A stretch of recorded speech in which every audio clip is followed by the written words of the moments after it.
Astro பக்தி tax நேயர்களுக்கு அடியேன் உங்கள் சிவயோகி சிவசக்திமான் சுவாமிகள் வணக்கத்தை தெரிவித்துக் கொள்கிறேன்.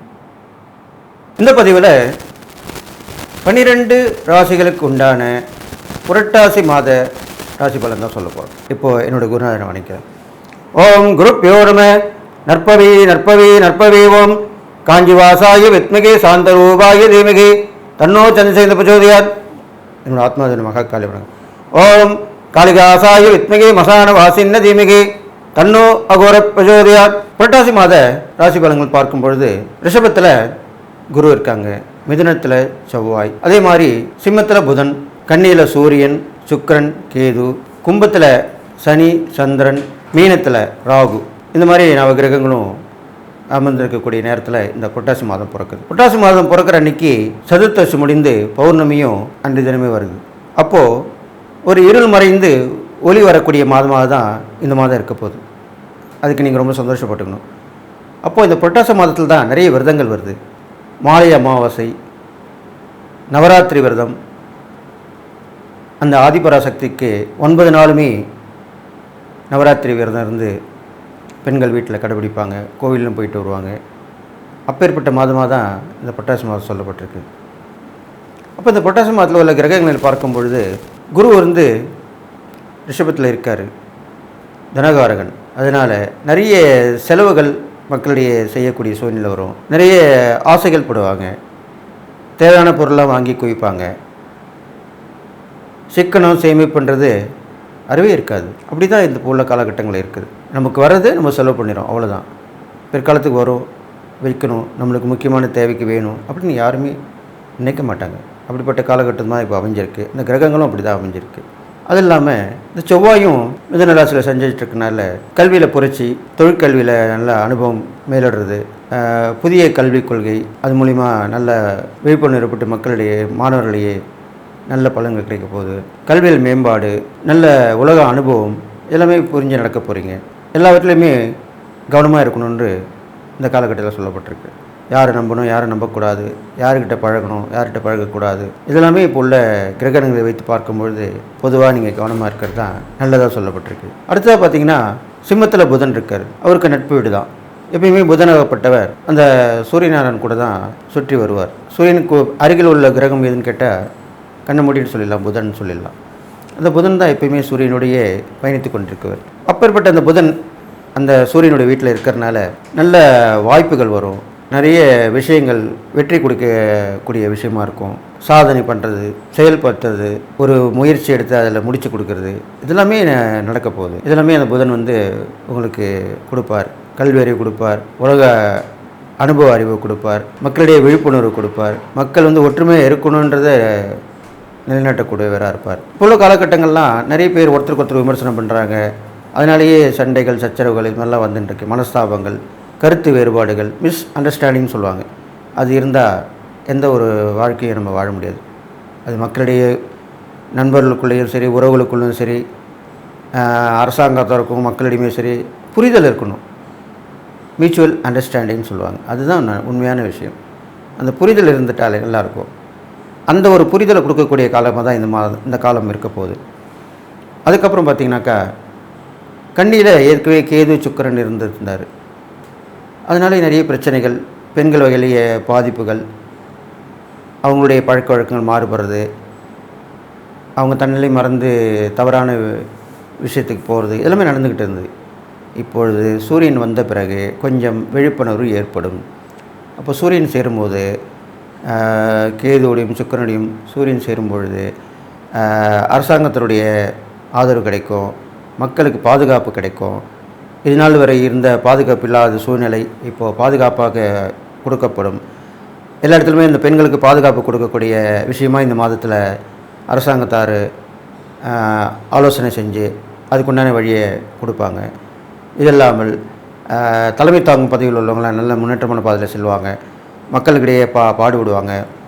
போர் நிறுத்த கொள்கைக்கு ஆதரவாக இருப்பாங்க. சண்டை வரக்கூடாதுன்னு சொல்லிட்டு மாநிலமாக இருந்தாலும் சரி,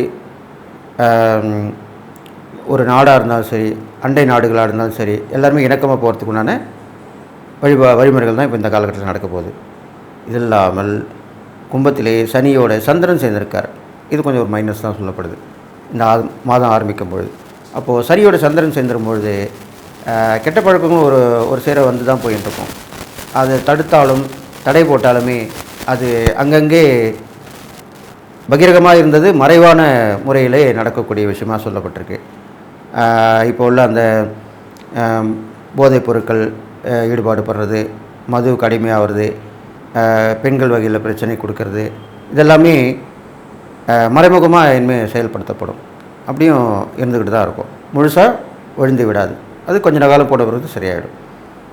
அடுத்ததாக மீனத்திலே உலகக்கூடிய ராகு பகவான் இப்பொழுது நல்ல ஒரு வாய்ப்பை கொடுக்க போகிறார் மக்களுக்கு. திடீர் அதிர்ஷ்டங்கள், எதிர்பாராத வாய்ப்புகள், எதிர்பாராத சந்தோஷங்கள்லாம் கொடுப்பார்.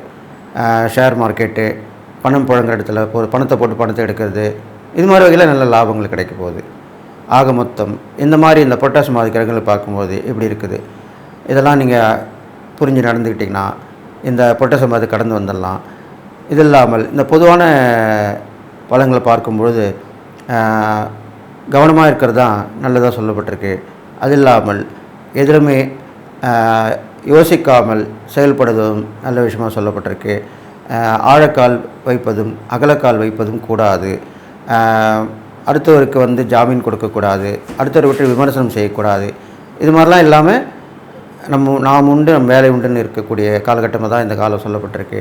அதனால் மக்கள் அனைவருமே விழிப்புணர்வாக இருந்து 4 விஷயங்களை தெரிந்து கொண்டு போய் பார்க்கலாம், கேட்கலாம். அவங்கவுங்களும் குரு இருப்பாங்க. குரு இல்லாதவங்க குருவை தேடி போய் அவர் மூலிமா உபதேசம் பெறலாம். ஆன்மீகத்தில் இருக்கவங்களாம் எல்லாருமே எந்த துறையிலுமே நல்லவங்களும் இருப்பாங்க, கெட்டவங்களும் இருப்பாங்க. நம்ம போய் பார்த்து நல்லவங்களாம் பார்த்து நம்ம அவங்ககிட்ட ஆலோசனை வாங்கி அவங்க சொல்கிறபடி நடந்துக்கிட்டோம்னா கண்டிப்பாக நல்லது தான் நடக்கும். மிதுன ராசிக்காரங்களுக்கு உங்கள் ராசியிலே செவ்வாய் அமர்ந்திருக்கார். அதன்படி பார்க்கும்போது கொஞ்சம் ஒரு உத்வேகம், ஒரு அவசரப்பட்டு செய்கிறது, யோசிக்காமல் செய்கிறது, இதெல்லாமே நீங்கள் கொஞ்சம் குறைச்சிக்கணும். நிதானமாக நின்று பொறுமையாக எந்த ஒரு விஷயத்தையும் ஆராய்ந்து பார்த்து செய்கிறது தான் இந்த உள்ள காலகட்டங்கள் நல்லது நடக்கும்னு சொல்லப்பட்டிருக்கு.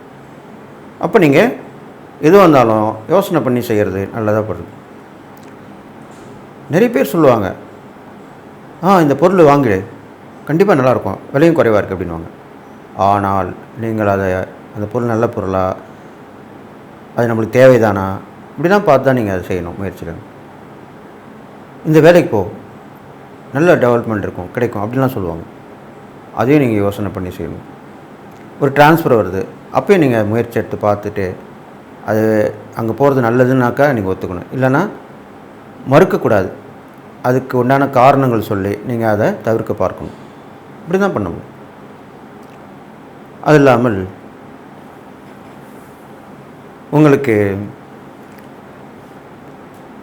இளைய சகோதரம் கீழே பிறந்தவங்க, அவங்க மூலிமா சில பிரச்சனைகள், செலவுகள் இப்படிலாம் வரப்போகுது. அதுக்கு நீங்கள் தயாராக இருக்கணும். அவங்களுக்கு செலவு பண்ணக்கூடிய சூழ்நிலை தான். அதுக்கப்புறம் பார்த்திங்கனாக்கா நட்பு வகையில் நிறைய கொஞ்சம் செலவு பண்ணக்கூடிய விஷயங்கள் வரும். அதெல்லாம் நீங்கள் பார்த்து தெரிஞ்சு நம்மளால் முடிஞ்ச என்னவோ அதை செஞ்சுட்டு வரலாம். எல்லாமே முன்னெச்சரிக்கையாக இருக்கிறதும் கவனமாக இருக்கிறதுமே நல்ல விஷயமாக சொல்லப்பட்டிருக்கு. அடுத்ததாக இந்த மிதுன ராசிக்காரங்களுக்கு எப்பயுமே ஒரு ஏக்கம், ஒரு விரக்தியான மனநிலை. நம்மளுக்கு எவ்வளோ முயற்சி பண்ணுறோம், நம்ம நினச்சி நடக்க மாட்டுது, கேட்டது கிடைக்க மாட்டுது, ஏன் இப்படிலாம் இருக்குது அப்படின்னு கூட சில நேரங்களில் நீங்கள் அப்படி தான் இருப்பீங்க. இருந்தாலும் அது மாதிரிலாம் இல்லாமல் நம்மளுக்கு கண்டிப்பாக வர்றது வரும், கிடைக்கிறது கிடைக்கும், நம்ம பாட்டுக்கு நம்ம முன்னோக்கி போயிட்டே இருப்போம். அப்படி தான் போகணும். அப்படி பண்ணிங்கனாலே கண்டிப்பாக உங்களுக்கு நல்லது தான் நடக்கும். எதை பற்றியும் கவலைப்படக்கூடாது. அதுக்காக தான் அப்படி சொல்லியிருக்கேன். அப்போது மிதுன ராசிக்காரங்க ஒரே நேர்கோடு, ஒரே செயலோடு, ஒரே குறிக்கோளோடு போயிட்டே இருக்கணும். அவ்வளோதான். அப்படி பண்ணிங்கனாலே கண்டிப்பாக நல்லது நடக்கும். அடுத்ததாக பார்த்தீங்கன்னாக்கா உங்களுக்கு வீடு விஷயத்துலேயும் கொஞ்சம் பிரச்சனைகள் வந்து போகும், போயிடும். ஆனால் சரியாயிடும். வீடு வாங்குறதுல, வீடு ரிப்பேர் செய்யக்கூடிய விஷயத்தில், இடம் வாங்கி போடுற விஷயம், அதில் உள்ள வில்லங்கம் பிரச்சனைகள் எல்லாமே சில விஷயங்கள் வரும். அதுக்கப்புறம் கடைசி நேரத்தில் சரியாகி போயிடும். இது மாதிரி தான் நடக்க போகுது. வண்டி வாகனங்களில் போகும்போது கொஞ்சம் ஜாக்கிரதையாக இருக்கணும். புது வண்டி வாங்குறதுக்கும் நல்லதாக சொல்லப்பட்டிருக்கு. பழைய வண்டி இருந்தால் அதை நீங்கள் மாற்றிட்டு புதிய வண்டி வாங்கிக்கலாம். அது மூலிமா நல்லது நடக்கும். அது இல்லாமல் இந்த மிதுன ராசிக்காரங்க பார்க்கும்பொழுது ஒரு நட்பு வகையிலையோ அல்லது நெருங்கிய உறவு, நெருங்கிய நட்பாக இருக்கலாம், இல்லைன்னா உறவாக இருக்கலாம். நீங்கள் சொன்ன ஒரு விஷயம் நடக்காமல் அவங்களுக்கு சொல்லி ஒரு வாக்கு கொடுத்து அது உங்களால் முடியாமல் அதனால் அவங்க கொஞ்சம் விலைக்கு போகிற மாதிரி இருக்கும். அதை பற்றி நீங்கள் கவலைப்பட வேணாம். ஏன்னா இப்போ உள்ள காலகட்டம் அப்படி இருக்குது. நான் முன்னாடி சொல்லிடுறேன் இல்லையா, அப்போ தெரிஞ்சுக்கிறீங்கல்ல. எப்பயுமே எந்த ஒரு விஷயமும் தெரிஞ்சிட்டாலே நம்ம மனசு சாந்தி படும். நம்மளுக்கு தான் முன்னாடியுமே தெரியுமே, அதனால் ஒன்றும் பிரச்சனை இல்லை. தெரியாமல் திடீரென்று ஒரு இழப்போ ஒரு பிரிவோ இருந்தால் கண்டிப்பாக உங்களுக்கு தாங்க முடியாது. அப்போ நீங்கள் என்ன பண்ணலாம், சரி ஓகே நேரம் சரியில்லை போட்டோம், அதுக்கப்புறம் அவரே தெரிஞ்சு வருவார், நம்மளை பற்றி புரிஞ்சுப்பாங்க, அப்படி தான் விட்டுடணும். அதுக்காக அவங்ககிட்ட போய் சண்டை போட்டுக்கிட்டு ஏன் என்னை பற்றி புரிஞ்சிக்க மாட்டீங்க அப்படிலாம் சொல்லி பெரிய ஆர்குமெண்ட்டு, வாக்குவாதங்கள் இதெல்லாமெல்லாம் வேண்டாம், விட்டுடுங்க. அவங்களே போயிட்டு அவங்களே வந்துடுவாங்க. அது இல்லாமல் உங்களுடைய ஆரோக்கியமும் கொஞ்சம் பாதிக்கப்பட போகுது. அப்போது உடல்நிலை பார்த்துக்கணும். நேரம் கட்டு நேரம் சாப்பிடக்கூடாது. பொதுவாக மிதுனராசிக்காரங்க சாப்பாட்டு வகையில் உணவு வகையில் நல்லா சாப்பிடுவாங்க, இருந்தாலும் நேரம் கடந்து சாப்பிடுவாங்க. அதுதான் அவங்ககிட்ட ஒரு மைனஸ். அந்த கரெக்டான நேரத்துக்கு சாப்பிட மாட்டாங்க. அதை நீங்கள் கடைப்பிடிச்சி வரணும். அது முடிச்சு வந்தாலே போதும். நல்ல சாப்பாடு, உங்களுக்கு பிடிச்சமான உணவு இதெல்லாம் தான் உங்களுக்கு பிடிக்கும். இருந்தாலும் நேரம் தவறாமல் சாப்பிட வேண்டும் தான்ன்றது தான் இப்போ உள்ள காலகட்டத்தில் சொல்லப்படும். அப்போ பின் விளைவுகள் வரும், ஆரோக்கிய பாதிப்பு ஏற்படும். அதுக்கு நம்ம போய் எதுக்கு வீணாக மருத்துவ செலவு செய்யணும் சொல்லுங்கள். அதனால தான் நேரம் குறித்து கரெக்டாக சாப்பிடணும்.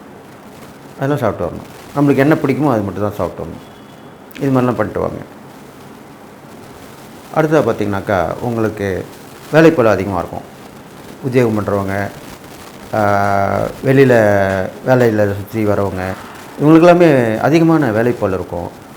அது இல்லாமல் வெளிவட்டார பழக்கவங்களில் கொஞ்சம் கவனமாக இருக்கிறது நல்லதாக சொல்லப்பட்டிருக்கு. உங்களுக்கு யார் நல்லவங்க யாருக்கிட்ட சொல்லுங்கள். புதுசாக வந்து பழகிறவங்க எப்படி தெரிய முடியும் உங்களுக்கு சொல்லுங்கள். அப்போது அந்த வகையில் கொஞ்சம் நீங்கள் கவனமாக இருக்கிறது நல்லது. அவங்க எப்படி நம்மள்கிட்ட பழகிறாங்க, எதுக்காக பழகிறாங்க, அவங்க என்ன நினச்சின்னு இருக்காங்க, இதெல்லாம் நீங்கள் கண்டுபிடிச்சி ஆறாமரை உட்காந்து யோசனை பண்ணி தான் அவங்களோட பேசணும், பழகணும். அதிகமாக டக்குன்னு அவசரப்பட்டு உங்களுடைய ரகசியத்தையோ உங்கள்கிட்ட இருக்கிற அந்த வீக்னஸையோ சொல்லக்கூடாது. இது மாதிரி சொல்லிட்டனால தான் எல்லாருக்குமே நிறைய பிரச்சனைகள் ஏற்படுது. அது உள்ள இப்போ காலகட்டமாக இருக்கிறனால நீங்கள் கவனமாக இருக்கணும். அடுத்ததாக பார்த்திங்கனாக்கா நம்ம மிதுனராசிக்காரங்களுக்கு ஒரு கூட பழகிறவங்க ஒரு தோழின்னு வச்சிங்களேன். ஆனால் இருந்தால் ஃப்ரெண்ட் நட்பு, பெண்ணாக இருந்தால் தோழி. அவங்களுடைய அந்தரங்கம் தெரிஞ்சு நீங்கள் அவங்க குடும்பத்தில் ஈடுபடாமல் இருக்கணும். உங்களுக்கு அந்த விஷயம் தெரிய வரும். இருந்தாலும் நீங்கள் அந்த விஷயம் தெரிஞ்ச மாதிரி காமிச்சிக்காமல் இருந்தீங்கன்னா உங்கள் மூலமாக அவங்க வீட்டில் குடும்பத்தில் இருக்கிற பிரிவு ஏற்படக்கூடிய சூழ்நிலை வந்து விலகி போயிடும். அதை நீங்கள் கவனிக்க வந்து கண்டுக்காமல் விட்டுடணும். நம்மளுக்கு அந்த விஷயம் தெரியும்னு சொல்லி அதை நீங்கள் வெளியே விட்டிங்கன்னா அதனால் அந்த குடும்பத்தில் குழப்பம் ஏற்பட்டு உங்கள் மூலியமாக பிரியக்கூடிய சூழ்நிலை ஏற்படும். அதுதான் இப்போ நடக்க போகுது. அதையும் நீங்கள் உஷாராக வந்து பார்த்துக்கணும். ஏன்னா நம்ம மூலம் நல்லதுதான் நடக்கணும் தான் எல்லாருமே விரும்புவோம். நம்மளால் யாருக்கும் கெடுதல் வரக்கூடாது, நம்ம நல்லது மட்டும்தான் பண்ணணும், நல்லது தான் செய்யணும், நல்லது தான் நடக்கணும், நல்லது தான் பார்க்கணும், நல்லது தான் கேட்கணும், இப்படி தான் நினைப்பாங்க எல்லாருமே. அப்படி தான் நீங்களும் நடந்துட்டு வரணும். அது இல்லாமல் உங்களுடைய இறை வழிபாடுகள்னு பார்க்கும்பொழுது உங்கள் ராசியாதிபதி புதன் தான் சொல்லப்பட்டிருக்கார். அப்போ புதனுடைய அம்சம் பெருமாளாக சொல்லப்பட்டிருக்கிறார். எல்லா வகை பெருமாளையும் வழிபட்டு வரலாம், தாயாரோடு சேர்ந்து வழிபட்டு வரலாம். புதன்கிழமையில் பெருமாளை வழிபடலாம், தாயாரை வெள்ளிக்கிழமையில் வழிபடலாம். இது மாதிரிலாம் சேர்ந்து வழிபட்டு வந்தால் ரொம்ப விசேஷம் சொல்லப்படுது. பெரும்பாலும் பெருமாளுக்கு துளசி மாலை சாட்டலாம், நெய் தீபம் போடலாம். இது இல்லாமல் நல்லா கேட்டுங்க, பெருமாளை வழிபடுறது மட்டும் இல்லை, பெருமாளுக்கு முன்னாடி கருடாழ்வார் இருப்பார், அவருக்கும் அந்த துளசி மாலை சாத்தி அவரே வழிபட்டு வணங்கி வர வேண்டும். ஏன்னா உங்களுக்கு அந்த ஆரோக்கியம் சொல்லியிருக்கேன் இல்லையா, அதெல்லாமே அந்த கருடாவை வணங்கும் பொழுது கண்டிப்பாக ஆயுள் தீர்க்கமாகும், நோய் நொடிந்தான் விலகிடும். இது இல்லாமல் தைரியம், தன்னம்பிக்கை, ஒரு செயலை செஞ்சு முடிக்கணும் அப்படின்ற போது அந்த ஆஞ்சநேயரையும் நீங்கள் வழிபட்டு வரணும். ஆஞ்சநேயரை வழிபட்டு வரலாம். அவருக்கு வியாழன் சனி சொல்லப்பட்டிருக்கு. அதே மாதிரி கருடாழ்வாருக்குன்னு பார்க்கும் பொழுதும் சனிக்கிழமையில் வழிபட்டால் அந்த ஆயுள் தீர்க்கம், ஆயுள் விருத்தி இது மாதிரிலாம் ஏற்படும். அது இல்லாமல் புதன்கிழமை, புதன் சனி கருடாழ்வாரை வழிபட்டு வரலாம். இது மாதிரிலாம் சேர்த்து தான் நீங்கள் வழிபட்டு வரணும். இது மாதிரி பண்ணிட்டிங்கன்னா நல்லது நடக்கும். தான தர்மங்கள் பார்க்கும்பொழுது உங்களுக்கு பெரும்பாலும் குழந்தைகள் யாரும் இல்லாத அனாதை குழந்தைகளுக்கு அந்த அனாதை ஆசிரமம் போயிட்டு அங்கே பண்ணிவிட்டு அங்கே உள்ள குழந்தைங்களுக்கு அவங்களுக்கு பிடிச்ச உணவு வகைகள், உடைகள் கொடுக்கலாம். அவங்க மனசு சந்தோஷப்படுற மாதிரி இருக்கணும். அப்படி பண்ணிங்கன்னா கண்டிப்பாக அந்த குழந்தைகள் மனசில் நினைப்பாங்க, நல்லா சந்தோஷப்படுவாங்க. அப்போது உங்களுக்கு அந்த புண்ணிய காரியம் நடக்கும். கடகராசிக்காரங்கள் பார்க்கும்பொழுது ஏற்கனவே குருவோடைய பயிற்சி நல்லா தான் இருக்குது. அவங்களுக்கு 11 குரு இருந்து எல்லா வகையான ஏற்றங்களை ஏற்படுத்தி கொடுத்துட்டுருக்காரு. நான் சொல்கிறேன், உங்களுக்கு புரிஞ்சிருக்கும். நிறைய விஷயங்கள் நடந்திருக்கும்.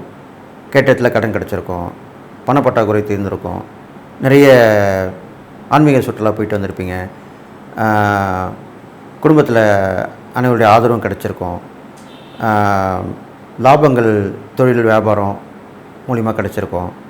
இதெல்லாமே கண்டிப்பாக நடந்திருக்கும். இது இல்லாமல் இந்த புரட்டாசி மாத கிரகணங்களை வச்சு பார்க்கும்பொழுது உங்களுக்கு வெற்றி மேல் வெற்றி தான் கிடைக்க போகுது. நல்ல விஷயங்கள் நடக்கும், மனதுக்கு பிடித்தமான விஷயங்கள் நடக்கும். நிறைய மீண்டும் சுற்றுலாக்கள் போயிட்டு வருவீங்க, இன்ப சுற்றுலா, ஆன்மீக சுற்றுலா அப்படிலாம் போயிட்டு வருவீங்க. அடிக்கடி பயணங்கள் ஏற்பட்டுருக்கும். எல்லோடையும் பழகக்கூடிய வாய்ப்புகள் கிடைக்கும். பழைய நட்புகள் மீண்டும் புதுப்பிக்கப்படும். அவங்க மீண்டும் சேர்ந்துருவாங்க. எவ்வளோ நாள் ஆச்சுப்பா உன்னை பார்த்து உன்ட்ட பேசி வந்துடுவாங்க. எப்படியே பார்த்துருவாங்க. ஃபேஸ்புக்கில் பார்ப்பாங்க, வாட்ஸ்அப்பில் பார்ப்பாங்க, ஏதோ ஒரு வகையில் பார்ப்பாங்க, பேசுவாங்க. ஏதோ திடீர்னு ஒரு எதிர்பாராத சந்திப்பாக நடக்கும். இது மூலிமாலாம் வந்துடுவாங்க. இல்லாமல் மனைவி மேல் அன்பும் ஆதரவும் அதிகமாக இருக்கும். அதே மாதிரி மனைவிக்கும் கணவன் மேலே அன்பும் ஆதரவும் அதிகமாக இருக்கும். நீங்களே ஆச்சரியப்படுவீங்க, அந்தளவுக்கு உண்டான நெருக்கம் அதிகரிக்கும். ஒருத்தருக்கு விட்டு விட்டு போவீங்க, ஒருத்தருக்கு தேவையானதை ஒருத்தர் பண்ணுவீங்க. இது மாதிரிலாம் நடக்கும். புத்திர வகையில் நல்ல லாபங்கள் ஏற்படும். அவங்க மூலிமா உங்கள் பேர், அவங்க பிரபலம் மூலிமா உங்களுக்கு அந்த பேர் கிடைக்கும். பாராட்டுகள் அவங்களுக்கு சொல்லுவாங்க, இது மாதிரி உங்கள் பசங்க நல்லா வந்துட்டாங்க அப்படின்னு சொல்லி. அது மாதிரிலாம் நடக்க போகுது. எதிர்பாராத சந்திப்பு நகரம், புதையல் யோகம் மாதிரி ஒரு யோகம் ஏற்பட்டு அது மூலிமா அவங்க நல்ல வாய்ப்பு கிடைக்க போகுது. அது கண்டிப்பாக நடக்க போகுது கடகராசிக்காரங்களுக்கு. அது இல்லாமல் சுய முயற்சியில் செய்யக்கூடிய எந்த ஒரு விஷயமாக இருந்தாலும் வெற்றி பெறும். யாரை பற்றி நீங்கள் எதிர்பார்க்க வேணாம். நீங்கள் பாட்டுக்கு உங்கள் மனசில் தோணுன்னே உடனே செஞ்சுருங்க, கண்டிப்பாக முன்னுக்கு வந்துடுவீங்க. தள்ளி போடக்கூடாது, அதுக்காக தான் அப்படி சொல்லியிருக்கேன். எந்த ஒரு விஷயமே தள்ளி போடக்கூடாது, உடனே பண்ணிடணும். அப்போ கண்டிப்பாக உங்களுக்கு வெற்றி தான் கிடைக்க போகுது. அது இல்லாமல் அடிக்கடி பயணங்களும் ஏற்பட்டுக்கின்னு இருக்கும். வெளியில் போயிட்டு வந்துக்கிட்டே இருப்பீங்க.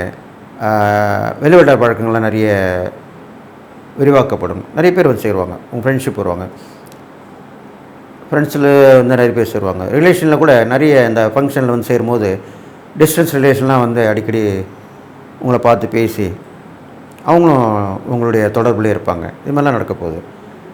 வெளிநாடு போகிறது வாய்ப்பும் கிடைக்கும், அதையும் பயன்படுத்தி போயிட்டு வரலாம். இது இல்லாமல் பெரிய மனிதரோட தொடர்பும் கிடைக்க போகுது. அவங்க மூலிமா நல்ல உதவிகள், ஒத்தாசைகள், அவங்களுக்கு தேவையானது நீங்கள் செய்ய போகிறீங்க. உங்கள்கிட்ட அவங்க பலனடைஞ்சு உங்களுக்கு நீங்கள் எதிர்பாராமையே அவங்களுக்கு உதவி பண்ணுவாங்க. இது மாதிரிலாம் நடக்க போகுது. அது இல்லாமல் இந்த கடகராசி பற்றி பெண்களுக்கு ரொம்ப விசேஷமான பலன் நடக்க போகுது. அவங்களுடைய நீண்ட நாள் தடைப்பட்ட திருமணங்கள் நடக்கும். குழந்தை பாக்கியம் கண்டிப்பாக குழந்தை பாக்கியம் நடக்கும். பெரும்பாலும் பெண்கள் அம்மனுக்கு விரதம் இருந்து இந்த காலகட்டத்தை கண்டிப்பாக நிறைவேற்றி வரலாம். இந்த காலகட்டத்தில் அவங்க விரதம் இருக்கலாம். அது நவராத்திரி விரதம் வருது. அப்போ நவராத்திரி விரதம் பெண்களால் கடைப்பிடிக்கக்கூடிய விரதமாக சொல்லப்பட்டிருக்கு. அந்த 9 இரவுகளும் விரதம் இருந்து நவராத்திரி விரதம் இருந்து அம்மனை வணங்கி முடித்தாங்கன்னா கண்டிப்பாக திருமணம், புத்திர பாக்கியம், வேலை இல்லாத விஷயங்கள் கண்டிப்பாக நடக்கும். பொருளாதார முன்னேற்றம் இது மாதிரிலாம் நடக்க போகுது. இது இல்லாமல் ஆணுக்கும் பெண்ணுக்குமே நல்ல அளவற்ற விஷயங்கள் நடக்கும். எதிர்பாராத சந்திப்புகள், எதிர்பாராத வாய்ப்புகள் நடக்கும். இது மாதிரிலாம் நடக்க போகுது. கடகராசிக்கு ஒரு பொன்னான காலமே சொல்லலாம். அப்படி தான் நடக்க போகுது. எதிர்பாராமல் விஷயம் நடக்கும்போது அது எவ்வளோ பெரிய விஷயம், நம்ம சந்தோஷப்படுவீங்க இல்லையா? அதனால் கண்டிப்பாக நடக்கும். இது இல்லாமல் உங்களுக்கு அம்மனுடைய வழிபாடு சொல்லப்பட்டிருக்கு. அதனால் அம்மன் வழிபாடு பண்ணுங்கள். அதுவும் இந்த புரட்டாசி மாதத்தில் நவராத்திரி வரனால அந்த நவராத்திரி விரதம் இருக்கிறவங்க பிரச்சனை இல்லை, இல்லாதவங்க அது நீங்கள் விரதம் இருந்தீங்கன்னா அவ்வளோ விசேஷம் சொல்லப்பட்டிருக்கு. இல்லை 9 நாளும் விரதம் இருக்க முடியலன்னாலும் அந்த கடைசி நாள் விஜயதசமி அன்றைக்கி விரதம் இருக்கலாம், சரஸ்வதி பூஜை அன்றைக்கி கூட விரதம் இருக்கலாம், கடைசி 3 நாட்கள் விரதம் இருக்கலாம். இது மாதிரிலாம் பண்ணிட்டு வரலாம். வீட்லேயும் வச்சு வழிபட்டு வரலாம், கோயிலுக்கு போய் வழிபடலாம். இது மாதிரிலாம் பண்ணிட்டு வரலாம். நடக்க முடியாத நடக்கும். அதுதான் அந்த நவராத்திரி விரதன்றது சாதாரண விஷயம் அல்ல. அம்மனுடைய முழு ஆசீர்வாதம் கிடைக்கக்கூடிய விரதமாக சொல்லப்பட்டிருக்கு. அதனால் இதெல்லாம் வடநாட்டில் ரொம்ப விசேஷமாக சொல்லப்பட்டிருக்கு. நம்ம தென்னாட்டில் தான் அவ்வளோ இன்னும் இப்போ தான் வந்துட்டுருக்கு. இருந்தாலும் வடநாட்டில் பண்ணக்கூடிய விசேஷம் மாதிரி இங்கே இன்னும் வரல. அங்கே அவ்வளோ வெகு ஜோராக பண்ணுவாங்க, ரொம்ப விசேஷமாக இருக்கும். இது இல்லாமல் இந்த துர்காஷ்டமின்னு வர நாளில் பார்த்திங்கன்னா எதிர்கள் சொல்ல இருக்காது, நல்ல ஒரு பூஜை பண்ணலாம். உங்களுடைய கடன், நோய், எதிரிகள் இது மாதிரி பிரச்சனைகளுக்கெல்லாம் அன்றைக்கி அந்த துர்காஷ்டமி நீங்கள் துர்க்கைம்மன் கோயில் போகணும். துர்க்கைம்மன் கோயில் போயிட்டு எப்படி நீங்கள் ராகு காலத்துலலாம் துர்க்கைக்கு போயிட்டு வழிபடுறீங்க, அது மாதிரி இந்த நவராத்திரியில் வரக்கூடிய அஷ்டமி, அதுதான் துர்காஷ்டமி, 8வது நாள். அந்த துர்காஷ்டமி அன்றைக்கு கடனில் அவதிப்படுறவங்க, நோயால் அவதிப்படுறவங்க, எதிர் தொல்லையால் தாங்கப்படாமல் கஷ்டப்படுறவங்க எல்லாமே துர்காஷ்டமி வழிபாடு செய்தால் இந்த முக்கியமான 3 பிரச்சனை கண்டிப்பாக தீரும் அப்படின்னு இந்த நேரத்தில் நான் சொல்கிறேன். அதுவும் இந்த கடகராசிக்காரங்க ரொம்ப விசேஷமாக சொல்லப்பட்டிருக்கு. அதனால் நீங்கள் அதை வணங்கிட்டு வாங்க. இறைப்பறைக்காரங்கள் அந்த அம்மன் வழிபாடு தான் சொல்லலாம். எப்பேற்பட்ட உக்கிர தெய்வம் இருந்தாலும் வழிபட்டு வரலாம். இப்போ உள்ள காலகட்டங்களில் பயப்பட வேணாம். உக்கிர தெய்வம்ன்றது அது தீயவர்களுக்கு தான் அந்த தீயதை செய்யும், தண்டனை கொடுக்கும். நல்லவர்களுக்கு எதுவும் செய்யாது, நம்மளை வணங்குறவங்களுக்கு ஒன்றுமே செய்யாது. அது மாதிரி பண்ணிட்டு வாங்க. தான தர்மங்கள் பார்க்கும்போது கணவனை இழந்தவங்க, கணவனால் கைவிடப்பட்டவங்க, திருநங்கைகளாக சொல்லப்படுறவங்க, இது மாதிரிலாம் அவங்களுக்கு தானம் பண்ணிட்டு வரலாம். வயது முதிர்ந்த பெண்கள் படுத்து படிக்க இருப்பாங்க, அனாதை ஆஸ்பத்திரியில் இருப்பாங்க, யாருமே கவனிக்காமல் இருப்பாங்க, அவங்களாம் போய் பண்ணிட்டு வரணும். அதுதான் முக்கியமான பரிகாரமாக சொல்லப்படுது. இதெல்லாம் பண்ணிட்டு வாங்க. கண்டிப்பாக கடகராசிக்காரர்களுக்கு கண்டிப்பாக நல்லதாக நடக்கும். இது இல்லாமல் ஒரே ஒரு மைனஸ் என்னன்னு கேட்டிங்கன்னா, உங்களுக்கு அலைச்சல் திருச்சல் கொடுக்கும். பிரயாணங்களில் கொஞ்சம் பிரச்சனைகள் வரும், அவங்களால ஓய்வு எடுக்க முடியாது, உடம்பு அசதி ஏற்படும், சோம்பல் தனம் உருவாகும். இதெல்லாம் நீங்கள் தவிர்த்துட்டு இறை வழிபாடு பண்ணிக்கிட்டு, தான தர்மங்கள் பண்ணிவிட்டு, தியானத்தை நல்லா வளர்த்துக்கிட்டு, விடிகாலில் பிரம்மமுகூர்த்தத்தில் தியானம் பண்ணலாம், இரவு படுக்கும்போது தியானம் பண்ணலாம். இதெல்லாம் தியானம் பண்ண ஒரே சிந்தனை, ஒரே குறிக்கோள் வரும். அப்போ நீங்கள் எழுந்து மீண்டு வந்துடுவீங்க. அது இல்லாமல் இந்த புரட்டாசி மாதத்தில் உங்களுக்கு எல்லா வகையிலும் ஏற்றமாக தான் இருக்கும்போது ஒரு பெரிய முக்கியமான விஷயம் முடிய போகுது. கடகராசிக்காரங்களுக்கு இது நாள் வரை நீண்ட நாள் இழுத்து கொண்டிருந்த ஒரு இழுபறியாக இருந்த ஒரு பிரச்சனை கண்டிப்பாக முடிவுக்கு வரும் இந்த புரட்டாசி மாதத்தில். அதனால் அதை நினச்சி நீங்கள் சந்தோஷப்படுவீங்க. அது வந்துட்டாலே உங்களுக்கு எல்லா பிரச்சனையும் தீர்ந்துடும். அது இல்லாமல் இதுக்கப்புறம் இன்னொரு மைனஸும் நான் சொல்லணும். அது என்னென்னு கேட்டிங்கன்னா, உங்களுடைய மனைவி வழி உறவுகள்கிட்ட கொஞ்சம் கவனமாக இருக்கணும். அவங்ககிட்ட கொடுக்கல் வாங்கல், அவங்களுடைய உறவு இதெல்லாம் கொஞ்சம் ஜாக்கிரதையாக இருந்தாலே பரவாயில்ல. மனைவி கணவன் உறவுலையும், கணவன் மனைவி வழி உறவுலையும் கொஞ்சம் ஜாக்கிரதையாக இருக்கணும்.